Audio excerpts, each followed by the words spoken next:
again this morning. I wanted to start by just taking a moment, if we could. Oh, wait, just one moment. I'm going to put the links in the chat. Oops, what happened to my chat? This is a link to the presentation.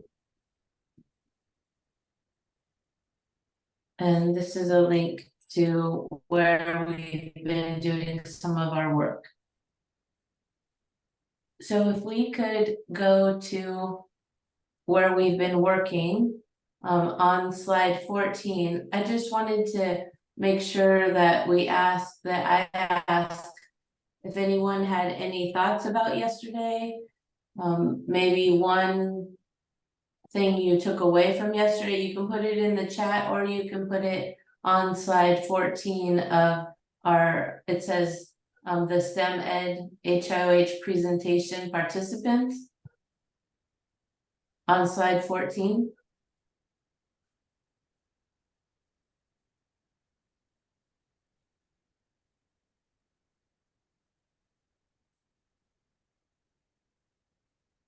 Or verbally, that's fine too. If anybody wanted to share any thoughts or any questions from yesterday, any takeaways?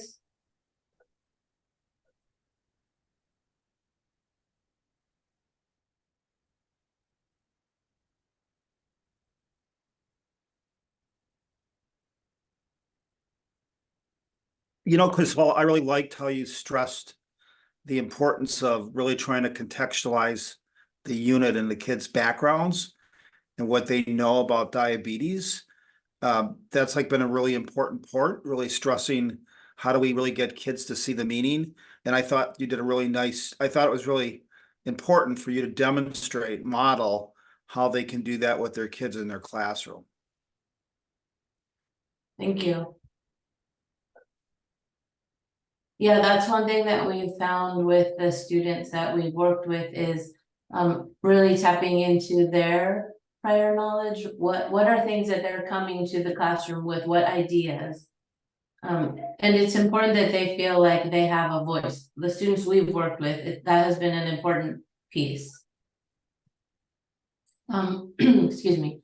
Okay, so we can always go back and you can put comments there if you'd like. Oh, and I need to share my screen. Pardon me. Oops.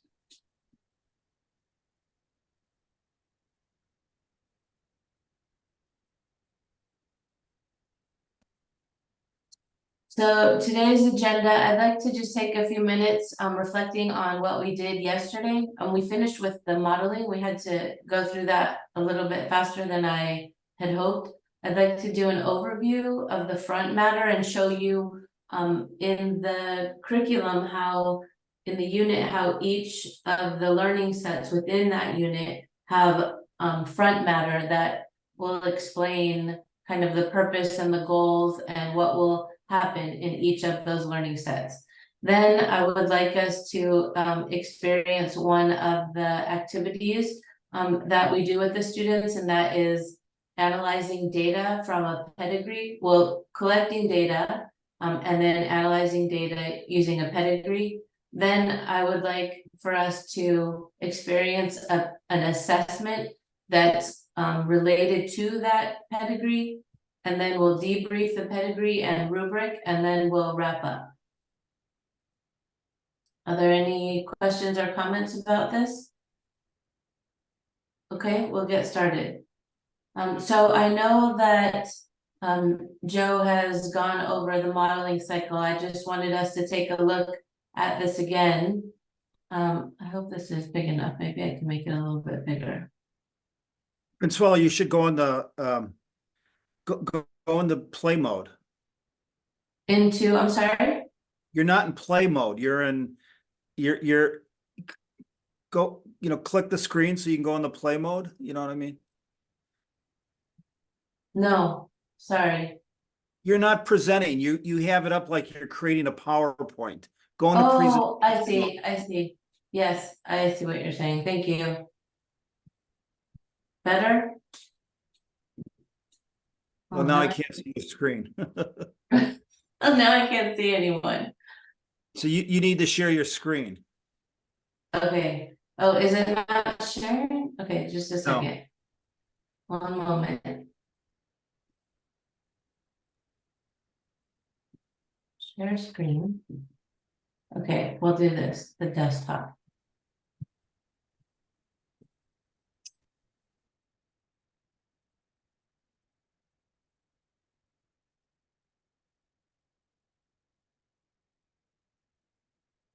How's that? Can everyone see? Yep. Yeah, that's okay. Okay.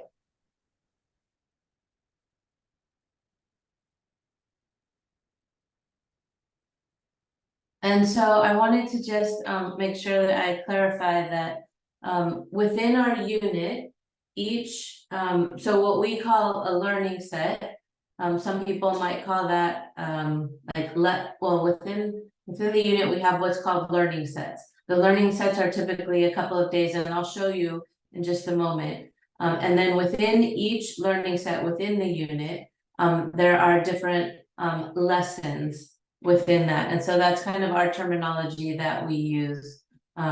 Some people use different ways to break up the unit, but that's when I say learning set, I mean, it's just a smaller subset of that whole unit.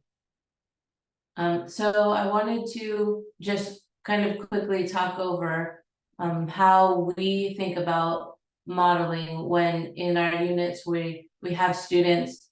For example, they plan their model, and that's what we did a little bit yesterday when we were working on the modeling chart.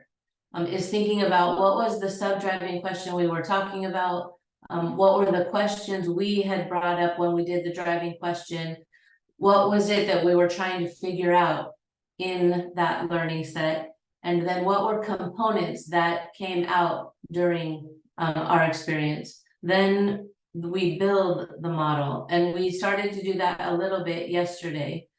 The next step would have been for us to test the model. So is it explaining what we wanted it to explain? So remember, we were talking about Monique's diabetes and how diabetes was affecting Monique.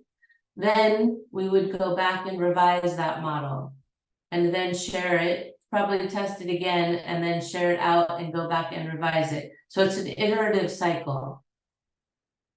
And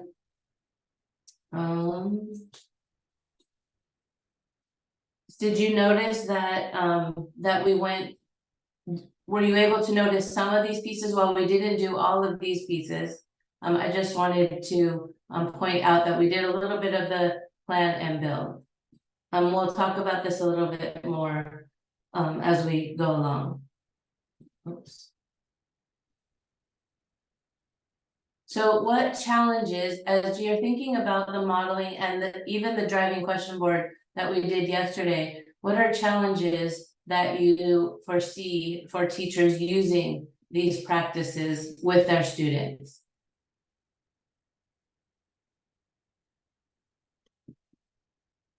I mean, you all have done the Sage Modeler as well. What we noticed with our students was that it was better for the teachers and the students to start out with these paper pencil or even whiteboard. I don't know if you use whiteboards in your classroom, but using these tools in the classroom and then taking it to Sage Modeler, just so that students have an opportunity to kind of erase and change before they use the Sage Modeler program to create their models. I also wanted to talk about opportunities for assessing students as you go through the modeling. So we have what we call exit tickets and do nows that are moments and points where students can talk about their experience doing the modeling process. And also thinking about how we can use models as formative assessment. And in essence, assessing those 3 dimensions. So are students able to use the cross-cutting concept of cause and effect with their arrows? Are they able to label, are the components labeled? Are they able to describe the phenomenon? And also, are they able to use those models to predict and explain? And to talk about what did we figure out? At the end of the learning set, students are asked to model. So it's a moment where, as a teacher, you're able to see what students are pulling out. What is it that they're figuring out? And also thinking about moments where you may have to do this virtually. So what are ways that you might be able to support students to model virtually? Oops. So are there any thoughts or comments on these ideas?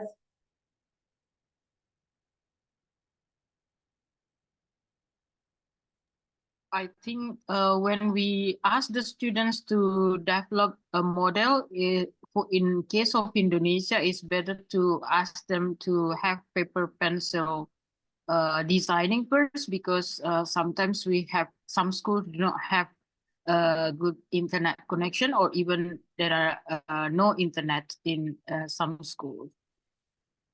Yeah, Murni, we have found that same issue. That sometimes if too many students are using the internet at the school, then it's really slow. And by the time the students get the Chromebooks, open them up, sign in, and do all that, it's sometimes easier to have them do paper pencil. I agree. Any other thoughts? And I think the paper pencil is just as important as doing it on Sage Modeler. You know, it's how you have students talk about, and that process of them modeling is important, whether it's paper pencil or Sage. Any other thoughts?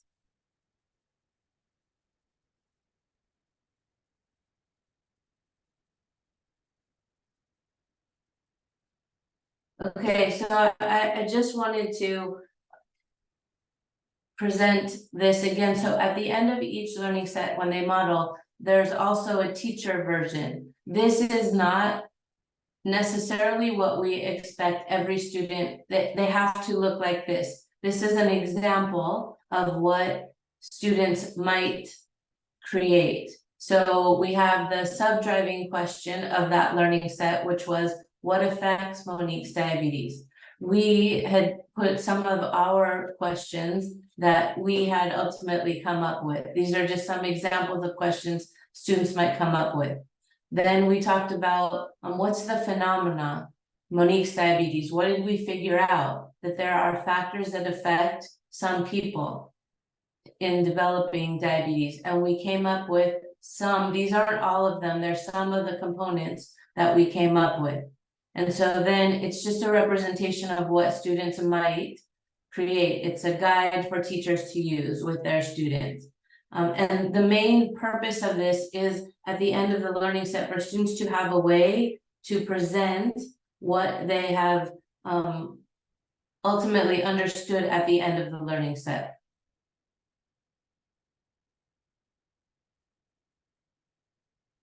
So when we talked yesterday, we and I know Joe has presented this as well, we really thought about these three-dimensional ideas and that are aligned and based on project-based learning. So as we continue, I just want to also think about, and I apologize, when we say shift in NGSS, it's in three-dimensional learning. So are we pushing students to figure out phenomena without giving them all the ideas?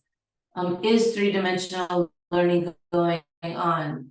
Is it organized around a disciplinary core idea, around scientific and engineering practices? And are we using cross-cutting concepts?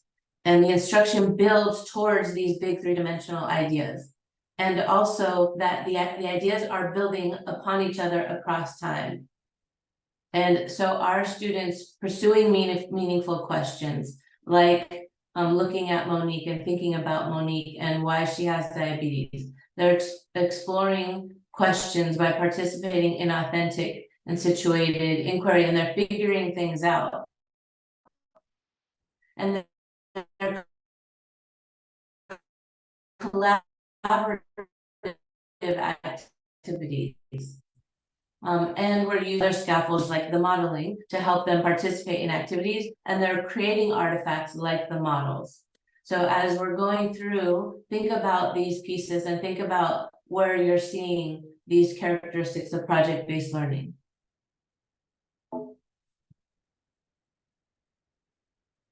So an overview of the diabetes unit and the 3-dimensional goals that we're looking at. So where on this slide, where the pieces are blue, those are pieces that are not, those are 3-dimensional pieces that we're not covering, but these are middle school learning goals. And so the pieces that are in blue are pieces that aren't covered by the unit, but you can see that, for example, learning goal 1, use an argument supported by evidence for how the body is a system of interacting subsystems. So what we don't cover in the unit are at the level of cells. Learning goal 2 is to construct a scientific explanation based on evidence for how environmental and genetic factors influence the growth of organisms. So this is really an important piece, that there are genetics, there's genetics that influence living things, but then there are also environmental factors that influence the growth. Students are also analyzing and interpreting data to provide evidence for the effects of resource availability on organisms and populations of organisms in the ecosystem. Students are also developing and using models, as we've seen, to describe why reproduction results in offspring with genetic variation.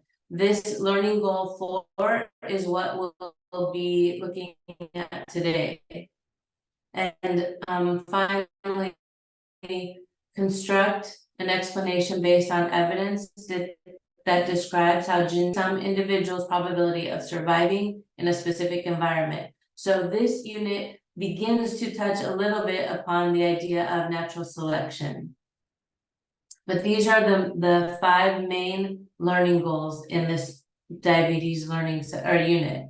Excuse me.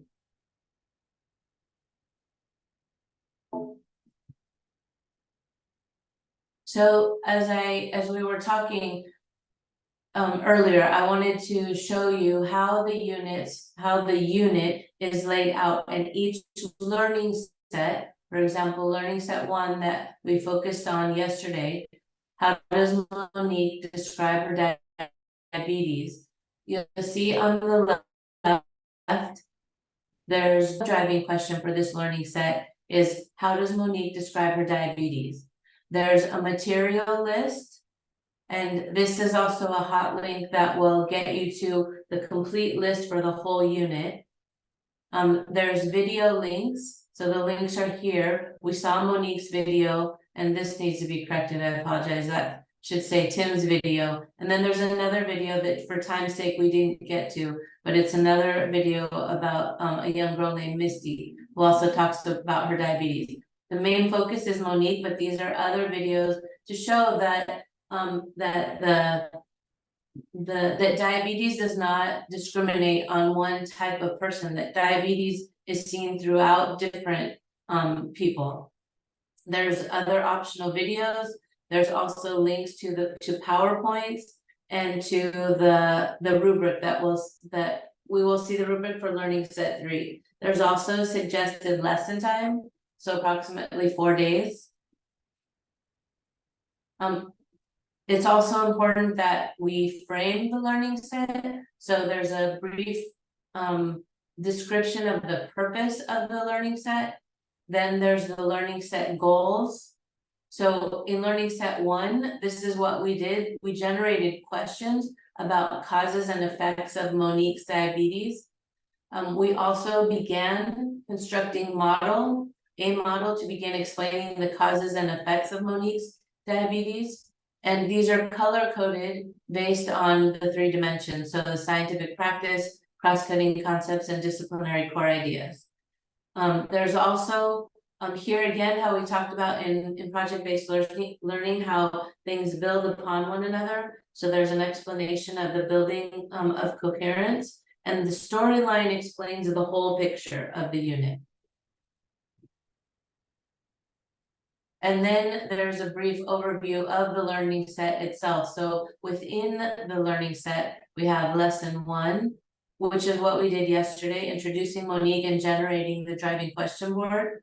And students figure out, this is the DCI, the disciplinary core ideas, and that's approximately 2 days. Then, as we started, there's lesson 2, which is the modeling. That's again about 2 days. Then at the end of each learning set, there's an assessment, a 3-dimensional assessment that is in Google Forms, and that's about half class, half of the hour. I don't know how long classes are where you are. Oops, excuse me. Typically, classes, if they're just regular classes, they're approximately 50 minutes. So this Google assessment will take about 20 minutes, 25 minutes. Then there's also an explanation of how these learning sets and these lessons connect with 3-dimensional learning. So it really breaks it down to the focus is growth and development of organisms, developing and using models, and cause and effect. And then there's an explanation of how these elements are integrated and embedded in this learning set.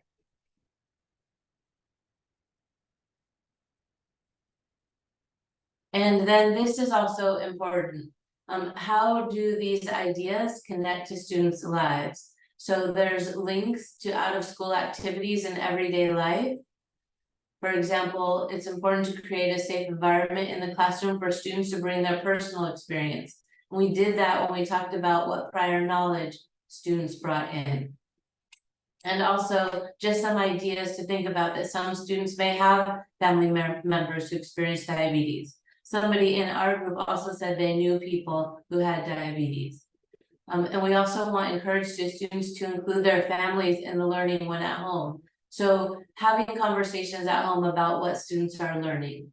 And also linked to career awareness in science and in STEM. So there's ideas here about how these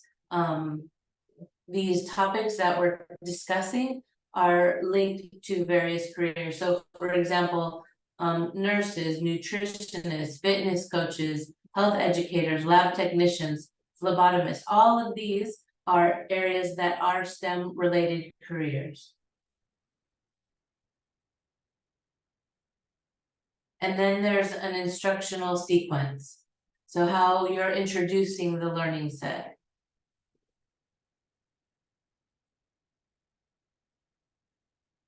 So, oops, excuse me.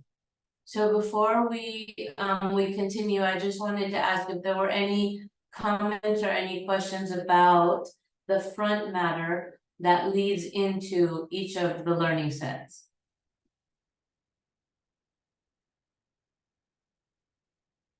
Joe, I can't see if there's any comments or anything. I have some comments and questions. Oh.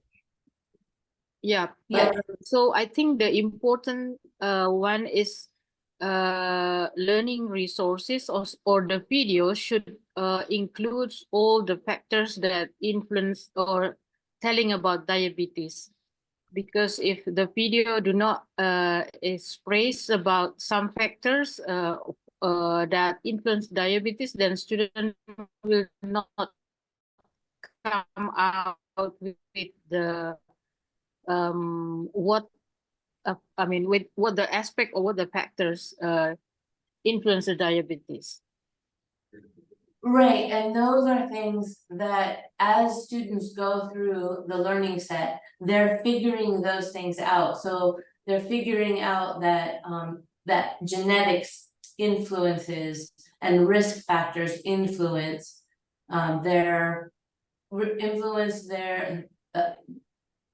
the probability of them getting diabetes, also their environment. So students, we don't want students to think, well, you know, it's my genetics and I can't do anything about it. but there are environmental, so they begin to see how these two pieces, the genetics and the environment, come to influence their probability for diabetes, and that there are choices and things that they can make to lessen that. And so, right, we don't want to front load that all in the front, but they slowly figure out what influences diabetes.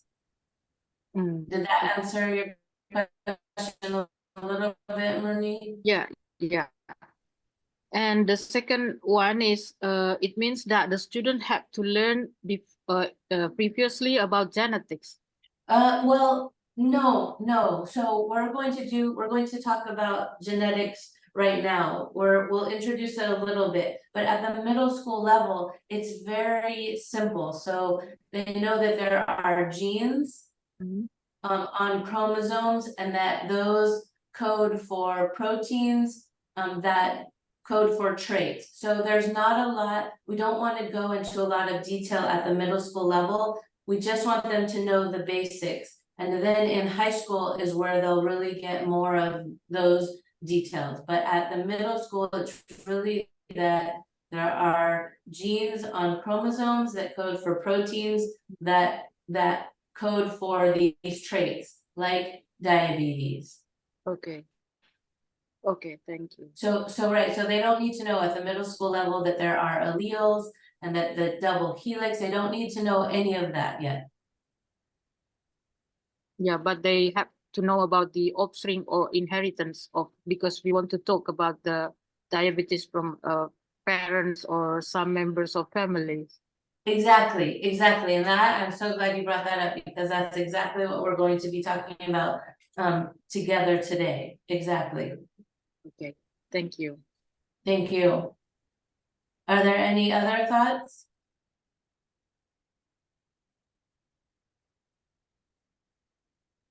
Okay, let's, And there's nothing in the chat, Consuelo. okay, thank you. So let's look at the example, like Morny was bringing up, this idea of students need to understand how traits are inherited. So in the unit, there is learning set 3, and this is where we're focusing on this idea of the genetic part. So that comes here, learning set 3. How does Monique's family affect her diabetes? This is the genetic component. And remember that when we were doing the driving question board, people brought these ideas up. So you were already thinking about, well, if she said she's the only one in her family, how does that happen? So we go back to the driving question board and we focus on what were the questions where students brought up ideas of family. And we talk about, okay, this is where we're going to be focusing on. How is it that Monique is the only one? And so this is the overview of the learning set. So students are going to think about, what does it mean to inherit genetic factors? And so they'll look at how different organisms vary in how they look. And then we think about in lesson 2, how can genetic factors of diabetes be inherited? This is exactly what we were just talking about. The students need to understand how things are inherited. Then lesson 3, how can genetic factors influence our traits? In lesson 4 of this learning set, they do modeling. Why does Monique have diabetes? So students are looking at these different pieces, all focused on the genetics of it and inherited traits. And again, there's a brief explanation, and then there's on the far right, approximately how many days each of these lessons within the learning set will take. And then I just wanted to again go over, so for this learning set, the 3-dimensional goals are laid out here. These are the performance expectations, what we are hoping students, this is what the goal is, so that students will develop and use a model to describe why structural changes to genes, mutations located on chromosomes may affect proteins and may result in harmful, beneficial, or neutral effects to the structure and function of the organism. Then also students develop and use a model to describe why sexual, so not this part, but why sexual reproduction results in offspring with genetic variation.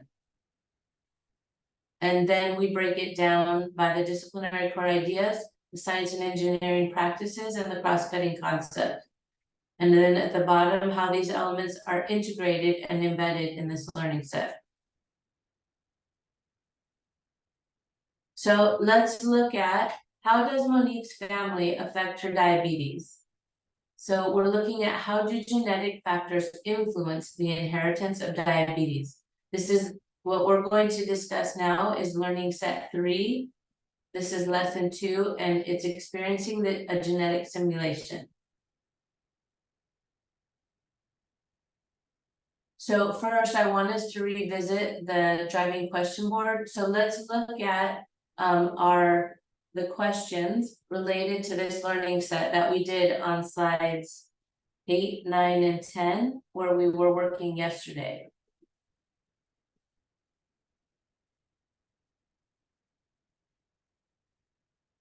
And thinking back to the first video that we saw. So I want to, one moment, please. So let's look at, if we go to what the work that we did yesterday, what were some questions from slide 8, 9, and 10 that focused on the genetic piece? I'm going to highlight them green. So for example, in slide 10, can everyone still see my screen? Yes. Okay. Yeah. I took it out of presentation mode so we could go back to this our 8, 9, and 10 working slides. So for example, genetics, why is she the only one in her family with diabetes? What were some other questions on 8 or 9 that have to do with, that possibly have to do with genetics and inheritance? So let's look at slide 8. What are some questions from here that seem to, that could fall under that category of genetics?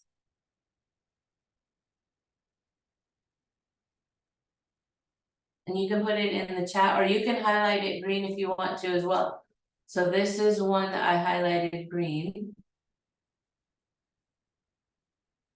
That was moved down, but what are some other ones here that might relate to genetics?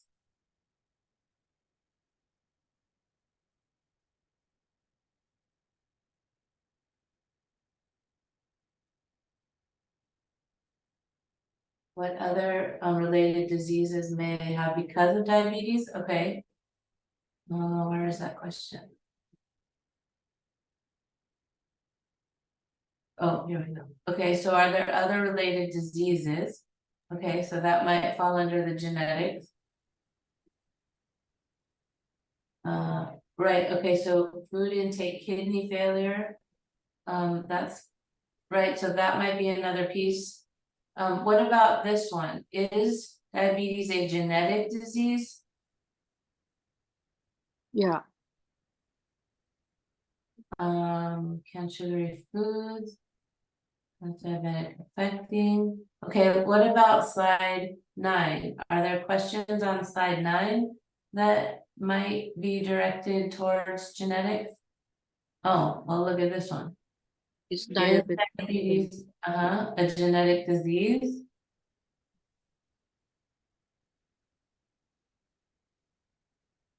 Yeah, Zimbabwe.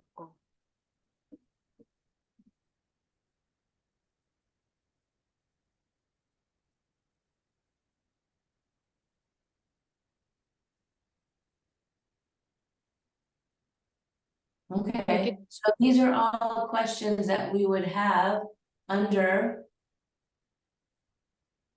this, under our question related to genetics. All of these questions would be the ones that we highlighted in 8 and the one we highlighted, excuse me, in 9. Those all fall under the category of genetics. So students would look back and think, okay, these are the questions that I'm asking. And then remembering back to the first video, we want to think about why do you think Monique had diabetes, but no one else in her family has it? That was really a big thing that people pointed out. And so that's what we want to figure out. How is it that that happened? Slideshow. Okay, so let's think about, let's draw on our prior knowledge. So what do you think it means? And please put this. I keep having to go back, I'm sorry, because we have our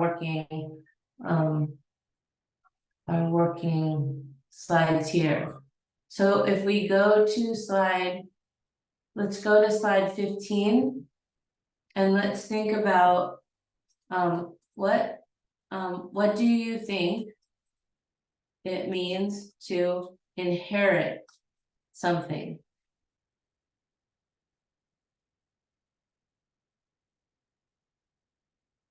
What kinds of things do people inherit? So either in the chat or on this slide, I want you to answer these two questions. What do you think it means to inherit something? And what kind of things do people inherit?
Okay, to have similar characters or traits from parents, to receive or get something from your parents or family members.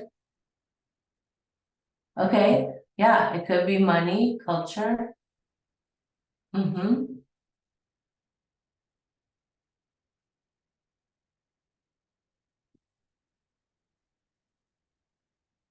Values, beliefs, yes, these, okay.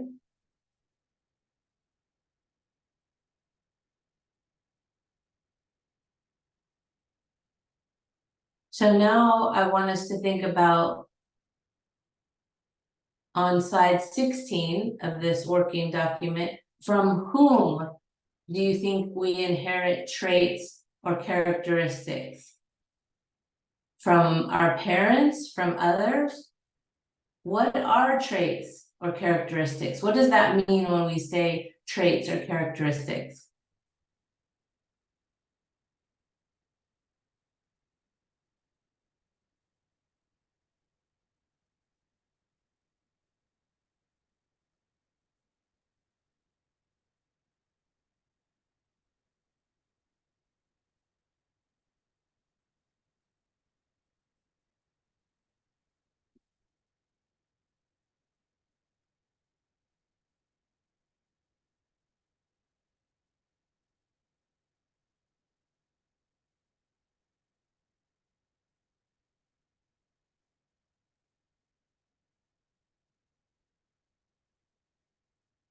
Okay, so we may inherit traits or characteristics from parents, from grandparents, from ancestors. And what do we mean by what are traits and what are characteristics?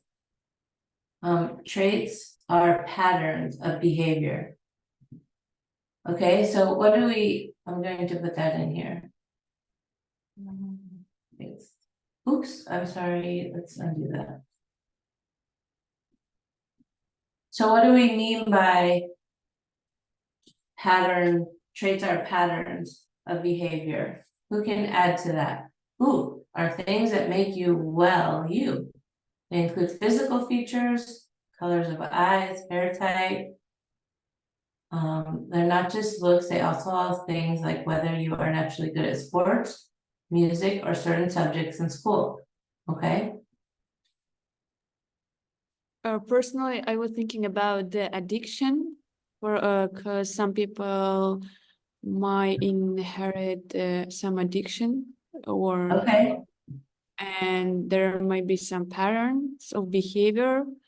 They might influence from the people who are around. So okay, that was thank you.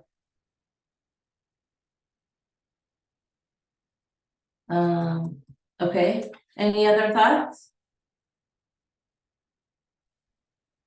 So let's take a look at exploring patterns. So what does that mean to explore patterns? So if we go to learning set 3,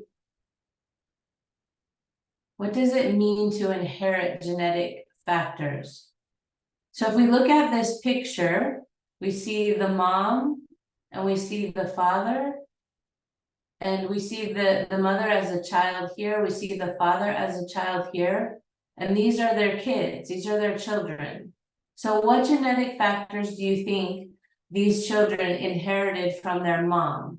If you look at the 3 children here. And which genetic factors do you think they inherited from their dad? how they look like. Okay, so tell me more about that though. What specifically how they look?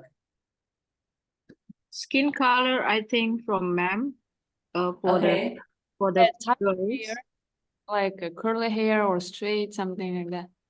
okay. Anything else? Color of Mm. eyes, probably. Okay, color of eyes. I see a No. little bit of similarity. If you look at the eyes and the nose here of the mom when she was a child, and then look at the eyes and nose of the daughter. They seem to be almost exactly alike. Her And- smile. I'm sorry? Her smile look like Oh, the from smile, the okay. Yeah, that's true too, the smile, yes. But, why don't any of the children look identical to their mom or dad? So in our reading here, it says all of the children inherited some characteristics from each parent. These inherited characteristics are called traits. Sometimes we can see the traits and sometimes we cannot. We can see eyes, but we cannot see our allergies. Traits are caused by genetic factors that you receive from your parents.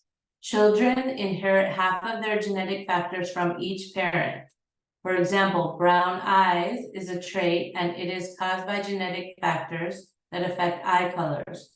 Each child gets a different combination of genetic factors. These differences cause them to look different. People in the same family can look different because they inherited different genetic factors. Everyone can have 2 legs, but some people have short legs and some people have long legs. This is called inherited variation. We will explore these differences in our next investigation. So let's look at our next investigation. So, excuse me. One moment, please. So in this case, the case study is that Monique comes and she asks the same question that some of you asked yesterday. Why is she the only one who has diabetes and the rest of her family does not. So introducing the idea of careers, in our story, Monique goes to a genetic counselor to ask why she is the only one who has diabetes and the rest of her family does not. So that leads to what we're going to do. Well, we're not going to do this together because you don't have the beads with you, but is this bead simulation. So this is from Learning Set 3. This is lesson 2. What is our risk for developing diabetes? That's our question that we're going to think about. Inheritance of multiple genetic factors for diabetes. So how can genetic factors of diabetes be inherited? In our reading, What is Diabetes? In Learning Set 2, we learned that type 2 diabetes tends to run in families. So this is a reading that the students do in Learning Set 2. However, in the video, Monique said that she was the only person in her household to have diabetes. So if diabetes is inherited, why do you think that no one else in Monique's household has diabetes except her? Does anyone have any ideas about why she might have diabetes and no one else has it?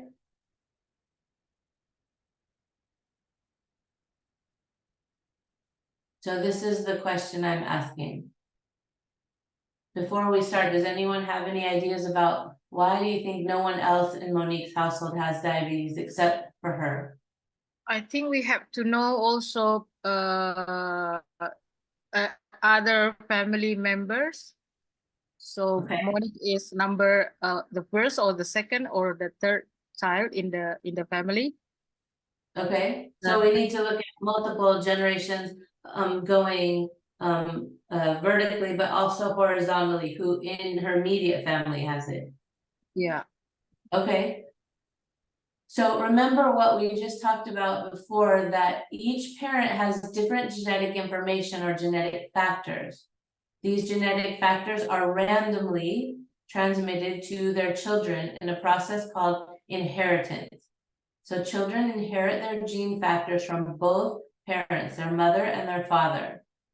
So how can we predict the risk factors for the children if the mother has one high risk factor for type 2 diabetes and the father has 3 high risk factors for type 2 diabetes?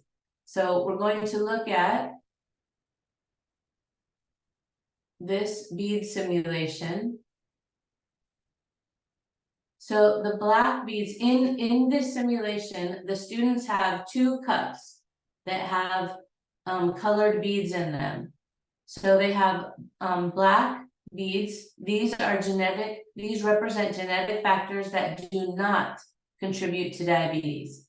Organs related to diabetes work correctly. Then the genetic risk factor for diabetes, red beads. So the students can choose this. Red beads can be that the pancreas does not produce the correct type of insulin. Blue beads, pancreas does not produce insulin in the correct time. Yellow beads, the pancreas does not produce the correct amount of insulin. So in the previous learning set, which we did not talk about this time, the students have learned the biology of diabetes. So they understand that the pancreas is a very important piece of diabetes, and that it produces the insulin, and how it is that the insulin does or does not work. So the students have already learned this. They've already learned about the pancreas and insulin, and now they're needing to understand the genetics of it. So I know I did some of this work for us. And so the students are given the beads, and they're given the sheet and the yellow sheet that I showed you, and they're given this pedigree. So let's look at what an example of a filled out pedigree might look like. So we said that the mother has one risk factor, one genetic risk factor for diabetes here. It's the red. On the right, the father has 3 genetic risk factors and 3 genetic risk factors for diabetes. So now when the students randomly pick one genetic factor from their mom's cuff, and then they randomly pick one from their dad's to show inheritance, let's say that randomly, this is, I randomly did this with beads. So this child 1 has how many risk factors does child 1 have? 1, 1. Which one? the blue one. The blue one. So this child 1 inherited 3 low or no risk factors, and they inherited from their mother, and then they inherited 1 risk factor from their father, and the other 2 were not. And then what about for child 2? How many risk factors does child 2 have? 3, 3. Okay. 1. Okay, and what about child 3? So 3, 2, Has 2, and child 4? 1, 1, and child 5? 1. 1. Okay, so if we're looking at this, so each student or each group of students, students typically work in pairs to fill out this sheet. And once they're done with the sheet, let's do data analysis together.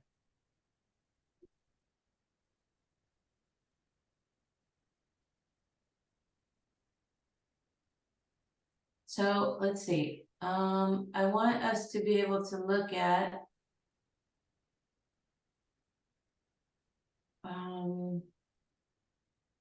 okay, I want us to be able to look at the data sheet and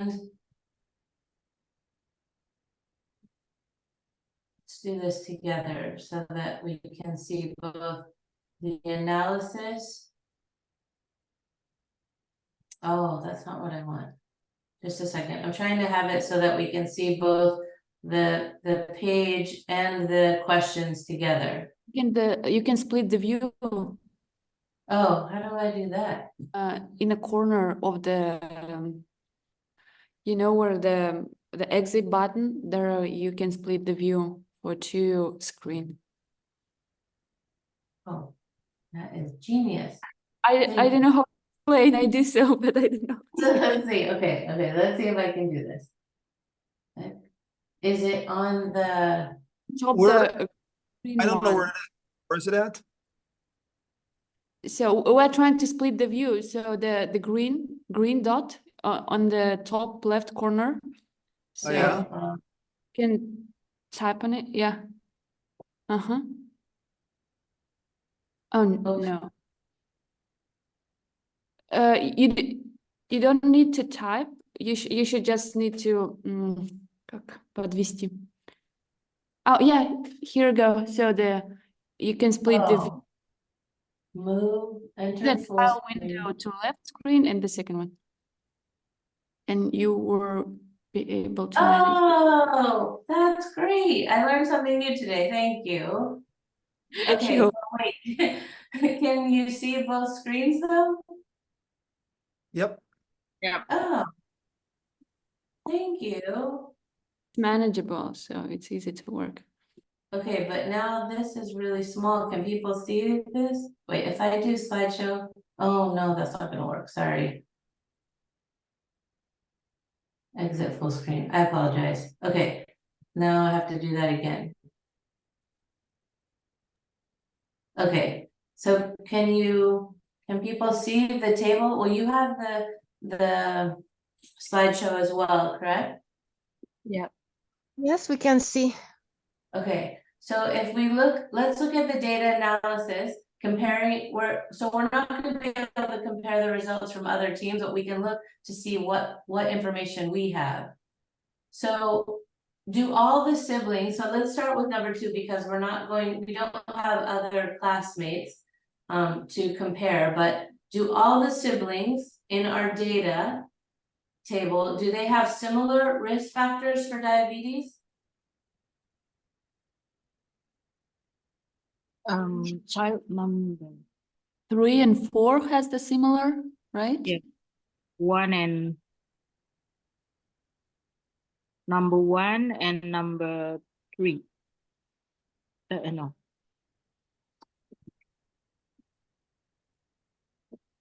Okay, what do people, so 1 and 3, so tell me why. Why 1 and 3?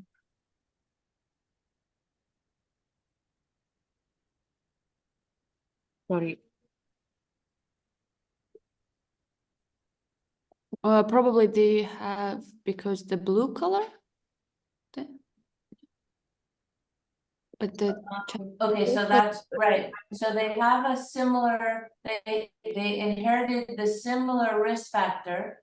But as far as overall, do the siblings have similar risk factors for diabetes? I mean, overall, so for example, child 1 has how many risk factors?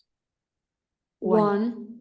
So would we say that probably this student has a low or high probability of getting diabetes, just based on genetics? Okay, low. Child 1 is low. Child 1, okay, we can say is low because maybe they just have 1, just based on genetics. And child 2 has how many risk factors? 3 risk factors. So Rose, what would we rate that? Low, medium, or high risk, genetically speaking? High risk. Okay, they may have a high risk. Tell me why you think that? Because they have 1 risk factor from mother and also 2 from father. So it means the possibility of have diabetes is really strong. Okay, so out of 6, out of the 6 factors for diabetes, this child number 2 has 3. So they have 3 out of 6 risk factors. Child 1 has 1 out of 6. What about child 2? I'm sorry, child 3. Child 3 have 2 factors. So what do we think? Would we call that a high, medium, or low? Medium. Okay, what do others think? And Yeah, you can write in the chat as well. So the risk factors is actually, if we want to counting from mother 1, from father 3, so it means total 4. Then child number 3 have a half of them, 2 of 4. Right, they have 2 of 4, so are we saying that's high, medium, or low? Medium. Okay, medium. Do other people agree? yes. Okay, what about child 4? low, Okay, low, and what about child 1? Low as well. Child 5, oh my gosh, I'm sorry, child 5. Low It's as well. Okay, and that's because they just have 1 risk factor. So as we just talked through that, do all of the siblings have similar risk factors for diabetes? There are 2 or 3 children have the same Okay, risk factor, child number 4 and 5. okay, so they don't all have the same. Yeah. Okay, and Nadra said mostly no, okay.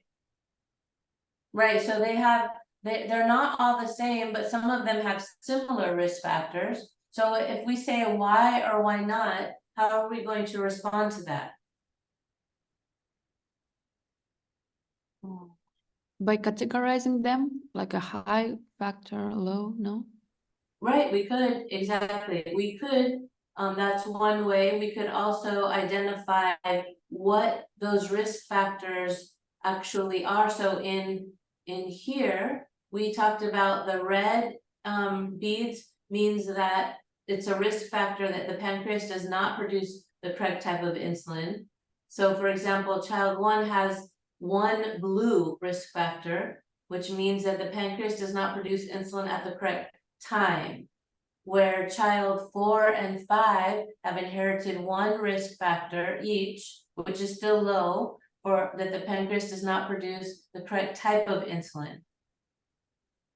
So these are the kind of things we want students to be able to notice and to write, for example, in question 2. And students see that at random, how the mother and father contribute genes to the children, and whether or not that's high or low risk factor. So we said that 1 is probably low, but we said maybe having 2 would be moderate or medium.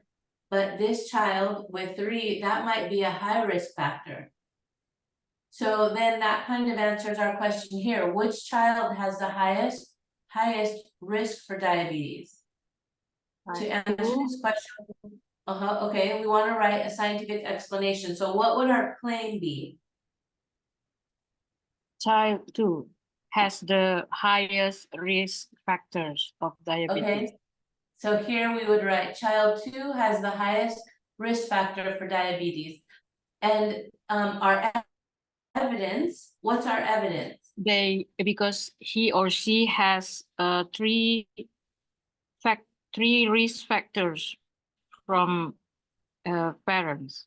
Okay, so 3 out of 6, which we have decided is probably high. And why do you think this child has the highest risk for diabetes? Since the child get the genetic materials from the father and mother as well, so Okay. it's Okay, so they inherited both the 1 risk factor from the mom and 2 risk factors from the dad. So knowing this, how does this data help us explain to Monique why she has diabetes, but no one else in her household has diabetes? So probably Monique has the same situation with child number 2, and other family members has a low risk factor. So only Monique has diabetes. Okay. Does anybody else have anything else to add? Or do we agree? Or what do other people think? Yes, the same.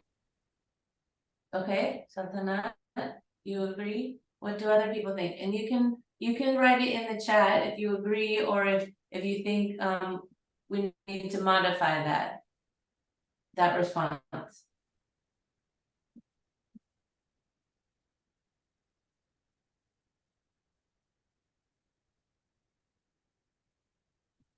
So I just want to ask question, do the children or the kids will ask about why child number 2? I mean, it's randomly, right?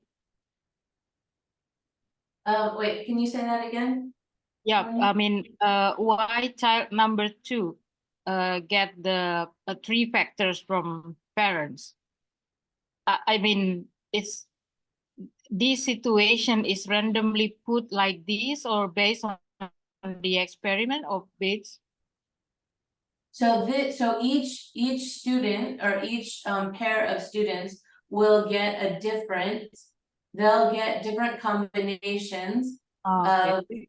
of genetic traits. So you'll have let's say if you have 30 students and you pair them into 2, so 15, the students will have to, well, they'll look at their own data, but then if each of the 15 pairs of students shares their data, the students will be able to see that there is a variety of combinations and that not all the families will look exactly like this. This was just one that I did at home and randomly picked, and this is what I got.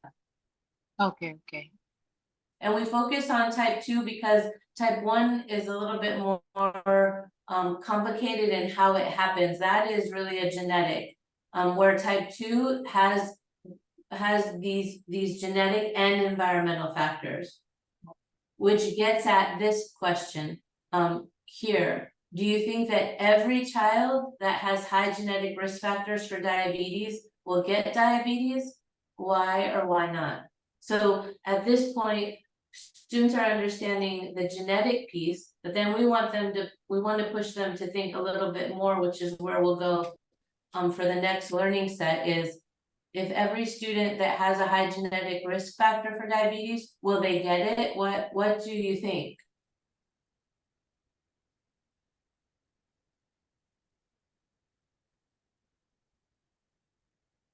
Um,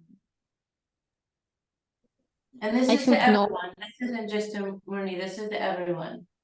No, okay, so why? It's because also depends on environmental. Oh. So it's high risk. It's one case, but if also she or he has some environmental, for example, bad habits to eat some junk food, or does not have the right routine, don't go outside to get enough sun and fresh air, or something like this. So it's made double the issue and get it worse. So then it may occur to the disease. But Okay, a kid has the right habits, so it may just get in it, in him or her, and don't go as a disease outside of him. okay, thank you, Sadhana. Yes, so we want students to think about that, and many students may say, when they're answering this question, that yes, this child will definitely get it because they have 3 risk factors. So they may not know yet about the environmental piece. So that'll be an interesting thing to see, and then once students go to the next learning set, maybe to come back and revisit this. But I can, okay, Nadra said, right, you were talking about type 1 often starts in childhood or adolescence, right, but it can occur at any age, yes. But type 1 is a little bit harder to think about the environmental factors because children get it, and it doesn't, in that case, it doesn't necessarily, the environment doesn't play as much a factor as it does in type 2 diabetes. Why children and adults worldwide get diabetes, there's a genetic and environmental factor there. Okay, so any other thoughts about our data analysis? So, Morning?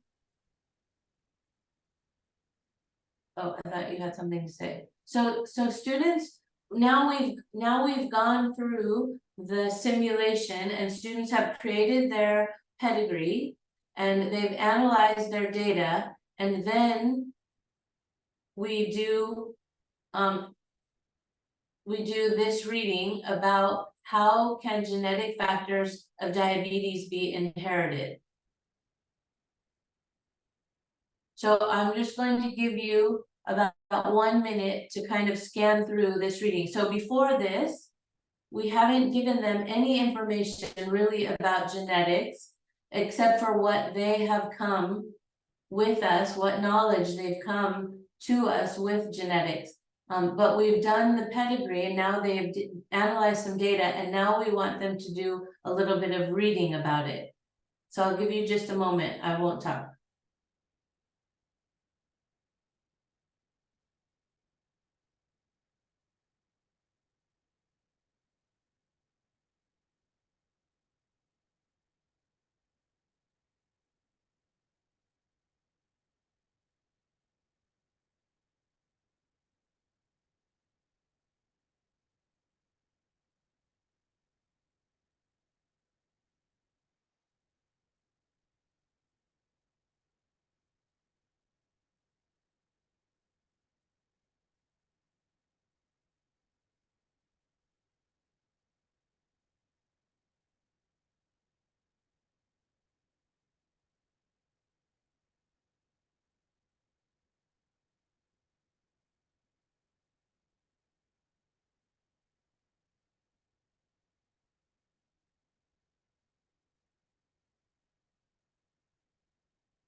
So once students have read this, then we want to, because at this point, we've just talked about which child in the pedigree has the highest risk for diabetes. So now we ask the final question, can you explain, Monique is the only one in her family with diabetes because now why do we think Monique is the only one in her family who has diabetes?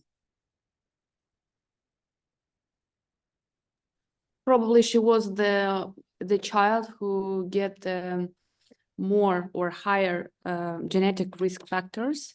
She inherited from father and mothers, and that's why she had the diabetes. Exactly, and I like how you use all of these terms. You use, except for mutation, you used about the parents, the genetic risk factors, and we can also, let's think about how we might use variation and mutation in that. How can somebody help Aghanim? Yeah, and there are no mutation. Okay, there might not be mutations, or there might be mutations, we don't know, right?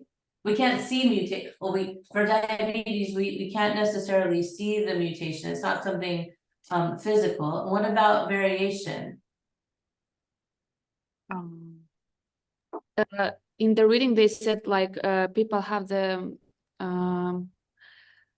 diabetes, and they like some, let's say in our model, some child get the low risk of the genetic risk factors rather than the other, or Monica, let's say, and that's why that's the inherited variation. So each person has their own inherited variation. Yes, and so Monique's siblings they were a variation of their parents, right? So they may not have inherited as much risk. Okay, what questions do you have about this this activity, the pedigree activity?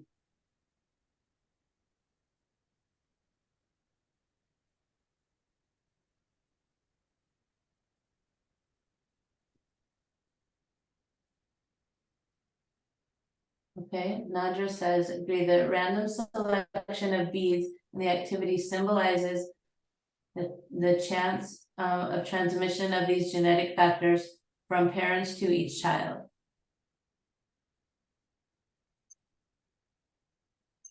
Okay, so let's take it back to no, here.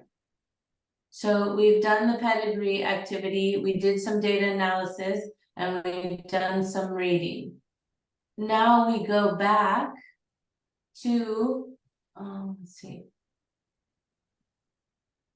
Now we go back to thinking about the modeling. So the students have done, they've looked at the activity where we looked at the parents and thought about similarities and differences. We did a short reading about that. We did the pedigree activity, and we did some data analysis, and we did some readings. Now we have some ideas about genetics and how Monique may have been the only person who got diabetes.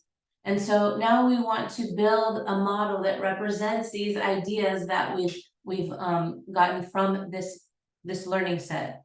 So we go back to our driving question board chart, our modeling and driving question board chart, and we think about what was the learning set sub-driving question? Do we remember? We can go back, and that's okay. So typically we do this together with the students.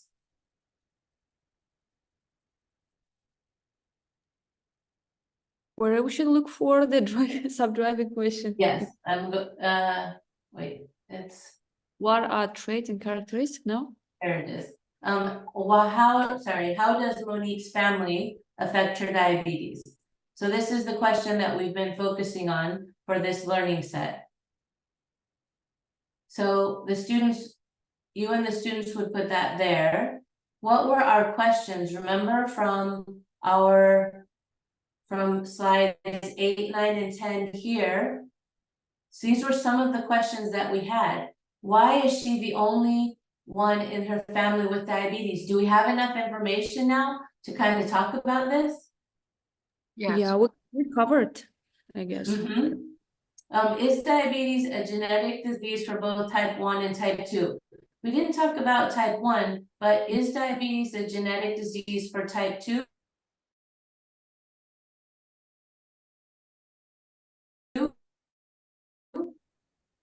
Right. What is the other related diseases that you may have? This question is actually a biology question. We cover it in learning set 2, but we definitely covered these 2 other ones. What about on slide 9? Is diabetes a genetic disease? Are we able to talk about this a little bit more now? Yes. Okay, so we've answered some of our questions about, these were our questions, so we'd write them down here. What is the phenomenon we were trying to explain here?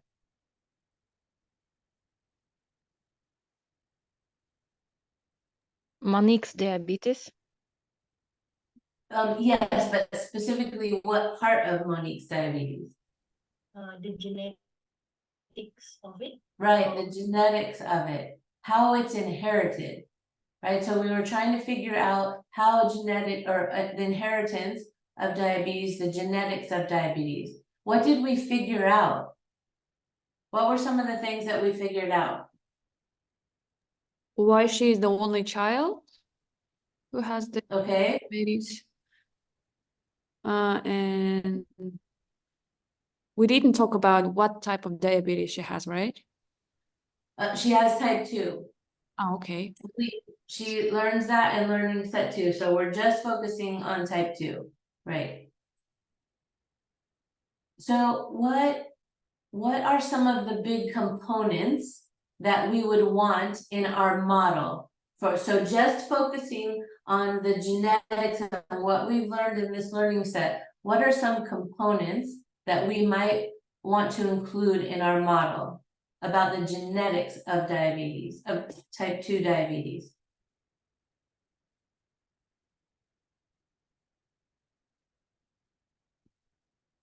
Genetics of diabetes and factors contributing to its development. Oh, that was from Natra. Okay, that was for the, right, what we were figuring out. So what are some components? What do you think? What are some of the components that we talked about? Inheritance patterns. Okay, so I'm going to go to our working document. And Parents have let's- risk factors. okay, parents, risk factors. Wait, what was the first one? Oh, no, wait, what was the first? Oh gosh, who was talking? I'm sorry. Inheritance, Inheritance patterns. inheritance, patterns. What else? We said. Oh, we could say, What about we said, And Marnie, what did you say? mutation? Oh, mutations. What else? Variation. Oh, already, sorry. No, that's good. Yes, variation, parents, risk factors. So now thinking about these components that we've come up with, how do we model that? What would be in the center of our model, do we think?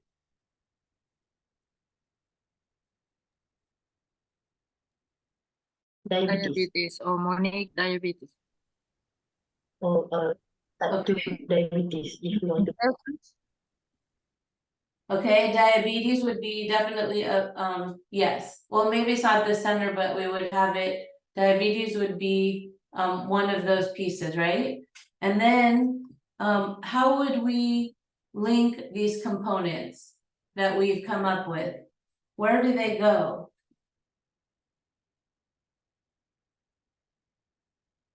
they will go around. We just will arrow them or Okay, somehow how I'm gonna say put the sign plus or minus in terms of the influence, I guess. okay. So we might come up with, or you and your students, or the teacher and his or her students might come up with something that looks like this.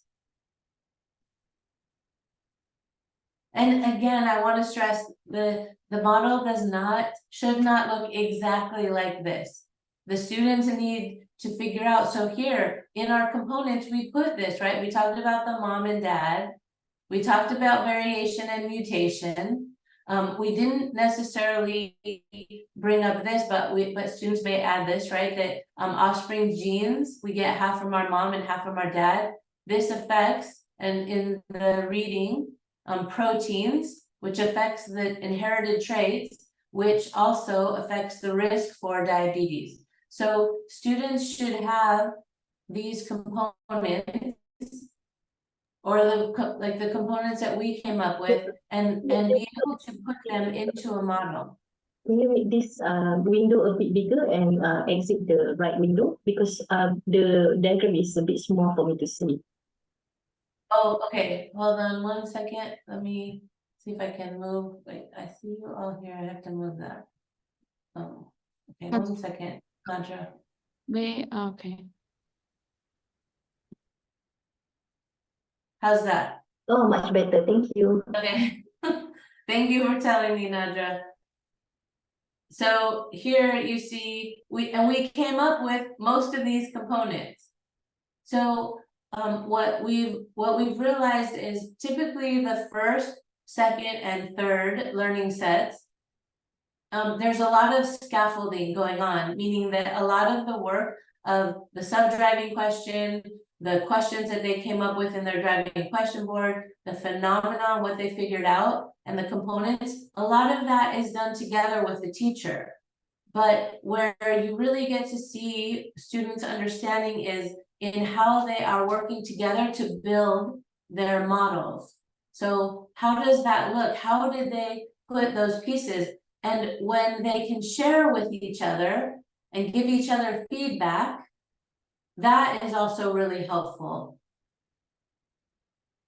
What are some thoughts about this process?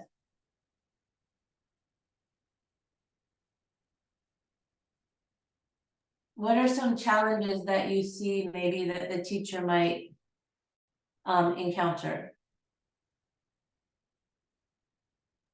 If the students join this process halfway, they might not understand the model. They might not what, their model? They might not understand the model if the students join this discussion halfway. And then they might ask, why is it not in the form of like everything surrounding the diabetes and pointed to diabetes? Why does it shown in this flow pattern? Oh, okay, well, right, so this is just one way that they could represent it, so that doesn't mean that it has to look exactly like this. But right, if we were to have everything, but could we have everything pointing to diabetes? Would that be, how could we explain that? So we'd have, it's the idea that the teacher and the students will kind of be playing around with these components and how they come together to explain. So they don't necessarily all point to diabetes. It's a process of how do we go from the mom and dad's genes to inheriting a risk for diabetes.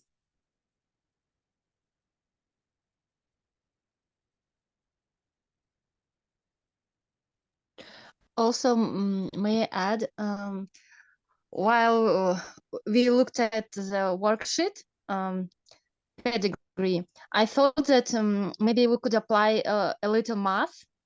For example, there are combinations. So how many combination at all there could be. It's kind of to make it as a STEM project, so math part to add. Definitely, definitely. So that is something you could add to it. If you wanted to add, yes, and Nadra gave the thumbs up. I agree that you could have them calculate the percentage. You could have them calculate how many different, so if you have, let's say, 30 students, you have 15 pairs. Out of those 15, you could do mathematics and collect percentages and data that way, definitely. Great idea. Any other thoughts?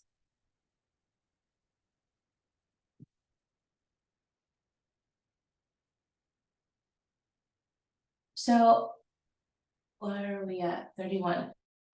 I'd like to, if we can, to take a moment. I'd really like you all to experience what a formative assessment that's associated with Learning Set 3.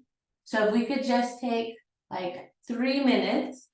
If people are in, I'll put this link also in the chat, but it's a link to a Google form of this assessment, of the assessment that's linked to Learning Set 3. So at the end of each learning set, we've developed these 3-dimensional assessment items for students to practice, to try out, and for teachers to also be able to see where students are, where their understanding is around these different topics. And so I'm going to put it also in the chat. So I'm going to give you, let's say, about 3 minutes to take a look at it, and you can try filling it out. And we'll start the timer now. So at 36, we'll begin talking about the items.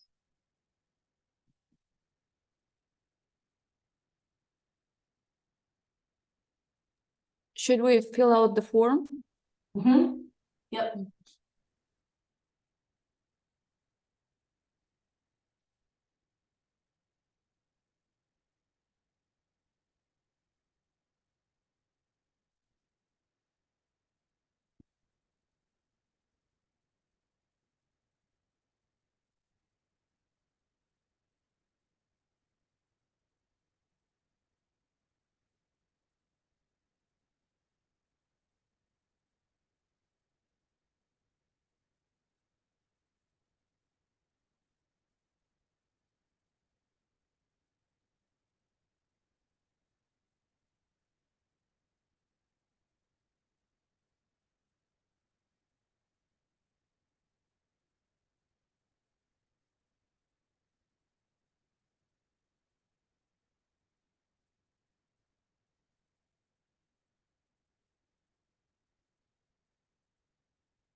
So how many need just maybe another minute?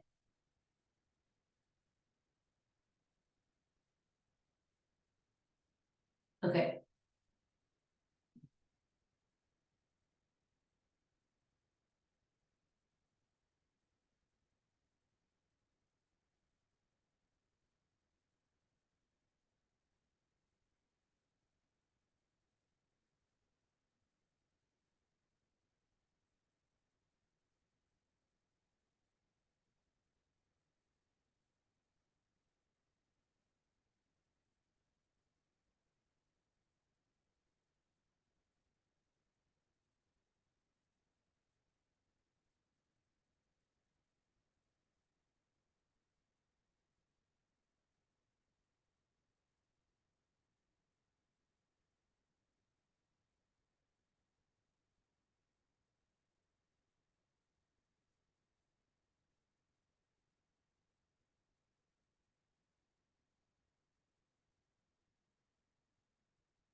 Okay, so it's okay if you didn't finish it, I just wanted you to get an idea of what the assessment looks like, what one of the assessments looks like. And I want us to think about now, I want to look at, so slide 62. If we could have everyone back.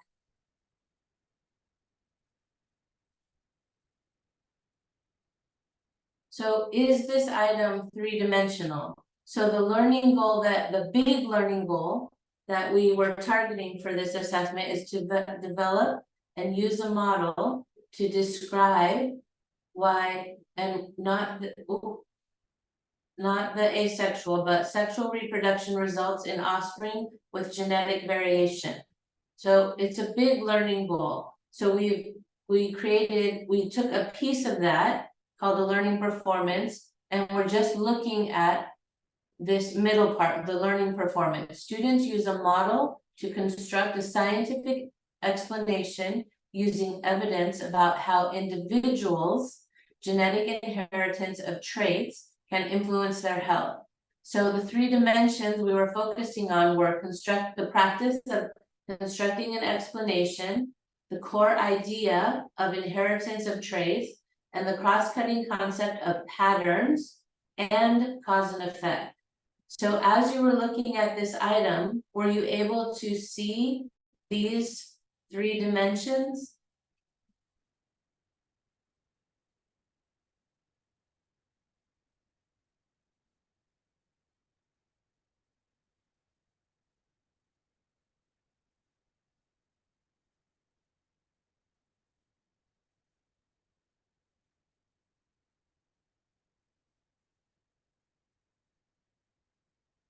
So let's look at, if we can. Let's think about, so the teacher provides the students with these Google links these links to the Google form. Then the teacher uses a rubric to score these. So what are rubrics?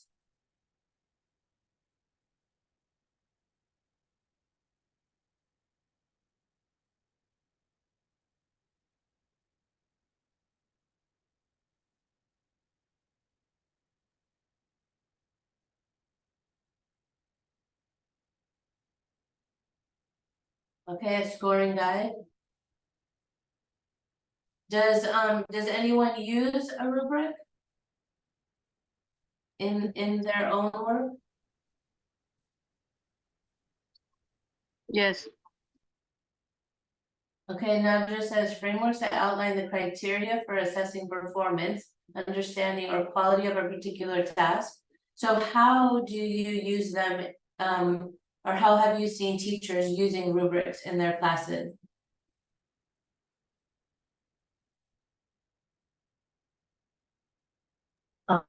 I usually use rubric in addition for assessment.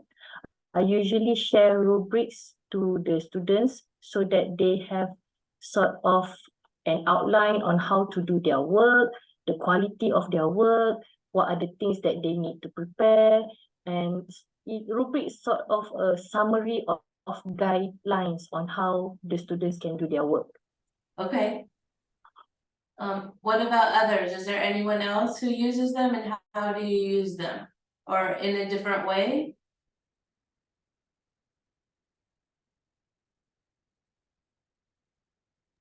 I do the same. So we have rubrics for cognitive tests and also for student performance. For example, doing presentation, I also developed some rubrics for them, and students know about what kind of performance or indicators that they have to show us during the assessment. Okay, thank you. And so what are the challenges or advantages? Do they, oh, sorry, so not, do they use scientific approach? Do they use right vocabulary? Do they cover all components? Oh, that's how, Saltanat, you use rubrics, is that correct, or is that what you use them for?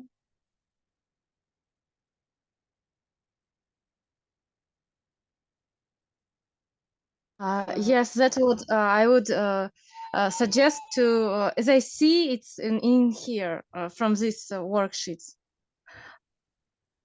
Oh, right, Would yes. I apply for this worksheet? Maybe it's my view of this rubrics for this. Right, that's how you could use it, yes. And so what are some of the challenges or advantages of using rubrics that people have come across? Okay, students may be overly focused, right, on meeting the criteria rather than understanding or engaging, right? That's definitely, that is true, I have found that as well.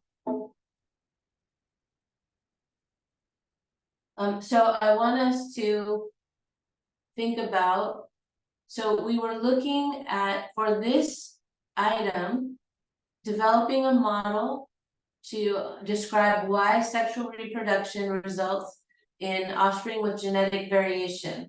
So our rubric, the rubrics that we use look something like this. There's a proficiency level, there's proficient, developing, beginning. Then in this piece, you have the high level description of proficiency. You have the aspects of proficiency, meaning that the blue is the practice, or sorry, I'm sorry. The yes, sorry, they're able to support or refute a claim.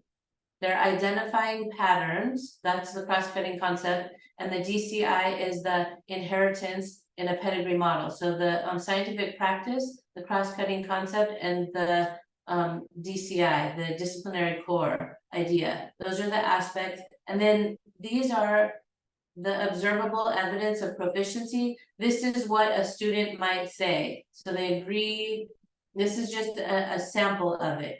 So I want us to, let's look at a response and see if we can grade some of these responses. We won't take long because I know we're running short on time. So let me share just a moment.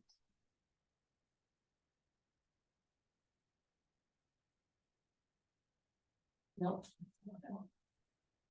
If I can do this.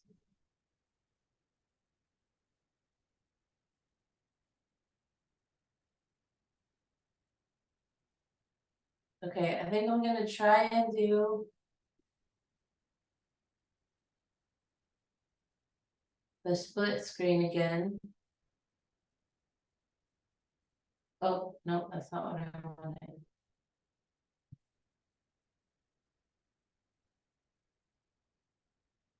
Okay, I want us to look at the rubric along with.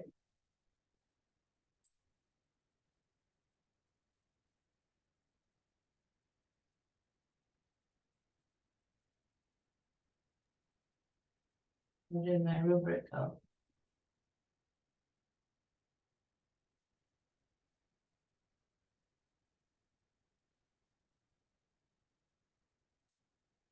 Oh, I apologize. I don't have, one moment, please.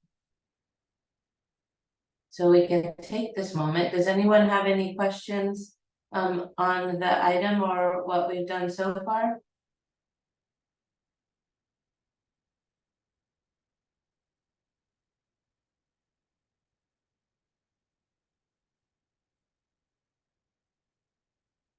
Or any comments?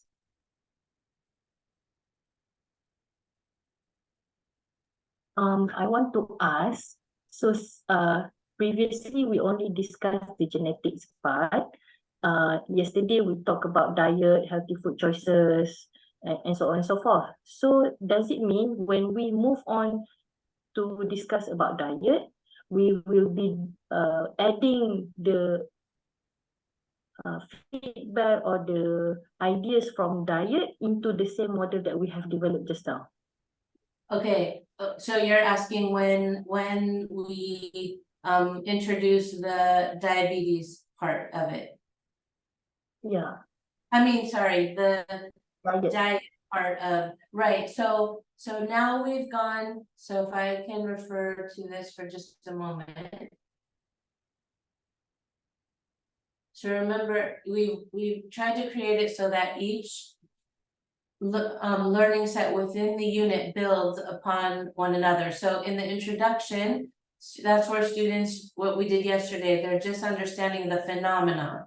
In learning set 2, students are introduced to the biology. So they learn about the pancreas, they learn about insulin, they learn about what happens when the insulin isn't able to enter the cells, what happens, and it gets at some of the questions that people asked yesterday. How does it affect other body systems? So that's learning set 2. And learning set 3, what we've been focusing on today is this genetic component about inheritance and traits and risk factors. The next learning set is where we begin to introduce the environmental component. So that students are now able to see there's the genetic, which we learned in learning set 3, then there's an environmental. In learning set 5, you will see, and maybe with so I'll be back in February to continue kind of a discussion. But if you're able to read and look at the unit ahead, learning set 5, there's a really good simulation that students do with sand rats that are actually real animals that they've studied genetics on, and students do a simulation which brings together the idea of gene environment interactions. It's a really neat simulation. If you get a chance to go and look at it, in between today and the time that we meet again, to take a look at how the students through the simulation can look at genetic factors that the sand rats have, and they put them in different scenarios with a low sugar diet or a high sugar diet, which is the environment, and they're able to see how that affects the sand rats actually getting diabetes. So that's in learning set 5. And then in learning set 6, individual action, the students are actually looking at food labels and they're looking at sugar content. So here in the United States, the packaging now has to have all of that information. It has to have how much sugar is in that product that you're buying. I'm not sure how the sugar labels or the food labels are at the grocery store, where you are, but we have to have that. So students are now looking at the labels of foods that they might eat and trying to figure out that sugar content and comparing it to actually what is the recommended daily amount of sugar. And so students are thinking about, wow, maybe I need to make better choices about the foods that I'm eating. We've also heard about students going home and having discussions with their mom and dad about maybe we need to have some more vegetables, or maybe we need to pick a different item if we can. And we know that for us, in some of the communities that we work in, the students don't necessarily have agency to say, I want this to eat and I don't want this to eat. But they're more aware of what they're eating and how maybe those are good food choices, or if they could make better food choices. So that's kind of how that goes. And the collective action, I'm not sure if you will do the collective action or not. It's also a really powerful way. So once students have gone through the unit, Learning Set 7 is where students, they ask their own question and they actually research their question. And the information on how to do this is in Learning Set 7. Does that help answer the question? I know that was very long, but I wanted you to see how each of the learning sets builds on each other. Okay, great. So let's look at, with the time that we have, let's look at the rubric and let's look at a response. Okay, so here's our rubric. And I will also send these to so that these can also be in, well, you'll have access to this rubric as well. Okay, so let's see if I can do this again. I can share. Okay, there's this. Oh, it's not letting me make this bigger. One moment. Okay, let's see.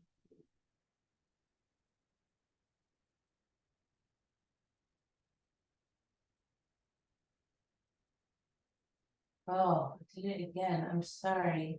I feel like I know nothing about technology today. Okay, let's look at our responses.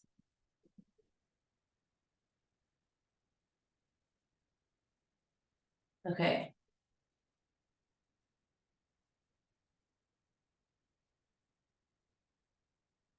So here is our rubric.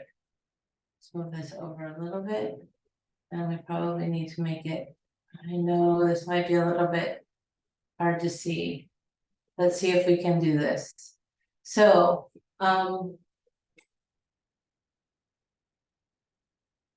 okay, so for example, the first part of the question was the claim. Tony and Jade have type 2 diabetes because the father has type 2 diabetes. Do you agree or disagree with this claim? So according to our rubric, right, the big idea is that student identifies the pattern of inheritance from the model and agrees with the claims of Tony's case. Student agrees that Tony could have developed diabetes because her father has diabetes. Okay, so for example, the students who put agree, so this is kind of a dichotomous, right? Either they agree or they disagree, or it does not include an answer. So the students for this level would be, they would be proficient if they agreed, and they would be beginning if they disagreed. So part 2 is that students analyze and interpret data about how genetic inheritance is passed down in a pedigree. So the question asks them to provide evidence. Use data from the pedigree chart above and what you know about genetics to support your answer. So let's look at, we're looking here. So for example, let's just look at the first response. The chart circled father to show him as the people with diabetes. So how would we, how could we score this first response?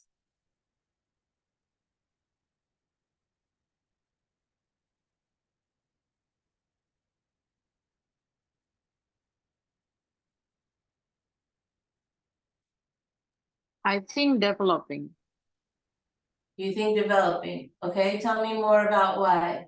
Yeah, because it's only mentioned about the evidence of father has diabetes, but do not mention about how the inheritance process. I mean, passed down to Tony or yeah, to Tony. Okay, oh, go ahead, go ahead. So it means that the students only see the evidence of father has diabetes, but do not show or do not explain about the inheritance being the diabetes of father being passed down to the kid, to Tony. Okay, so it's limited, right? It doesn't Yeah. have all of the information. What do other people think? Do other people agree?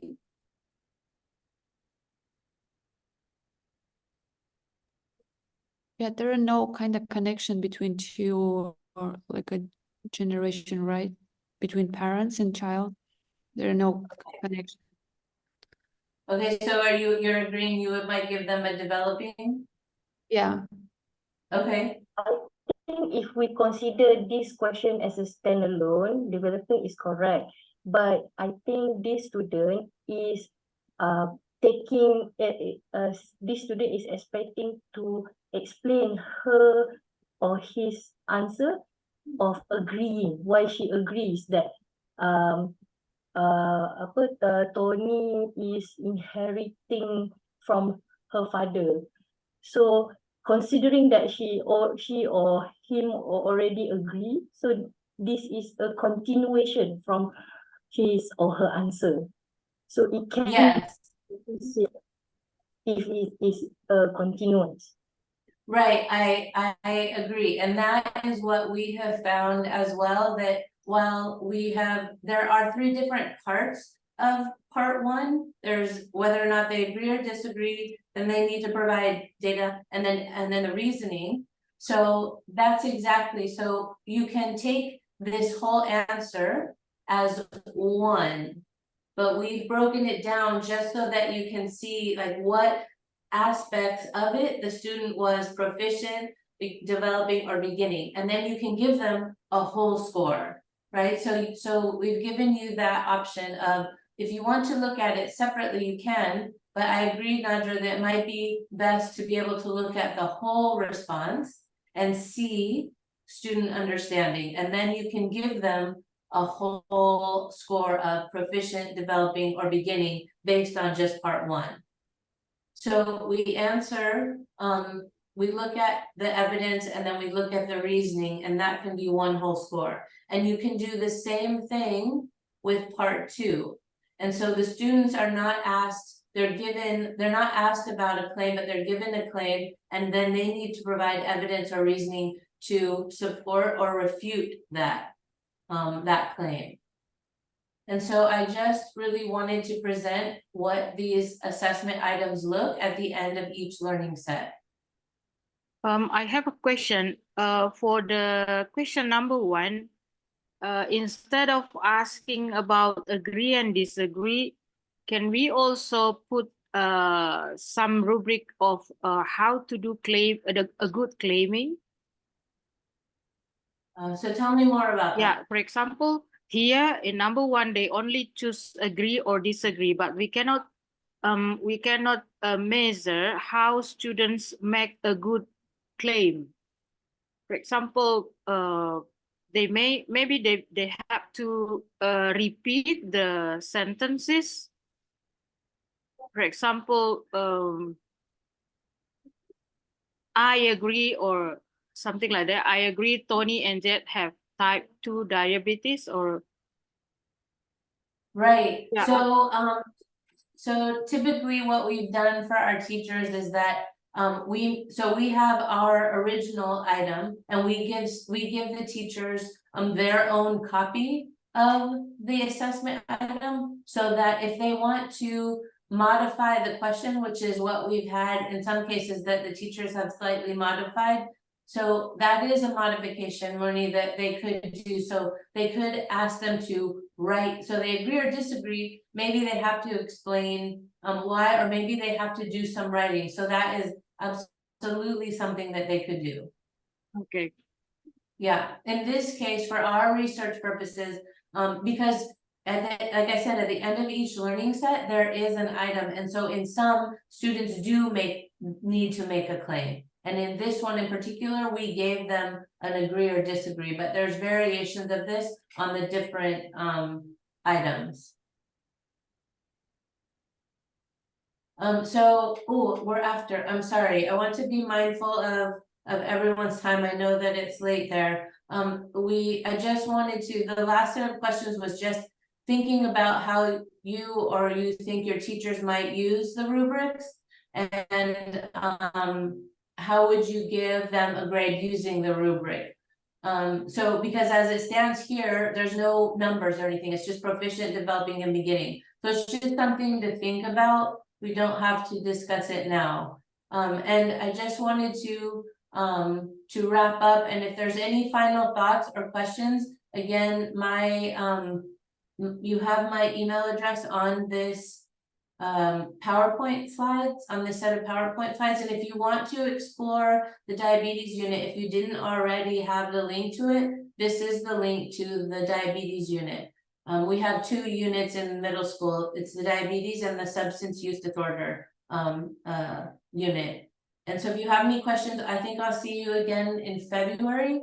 And please, in that time, if you can, go through the unit and come with questions, and we can continue our discussion about the different pieces. I think this was unit introduction, and the other one is the other session.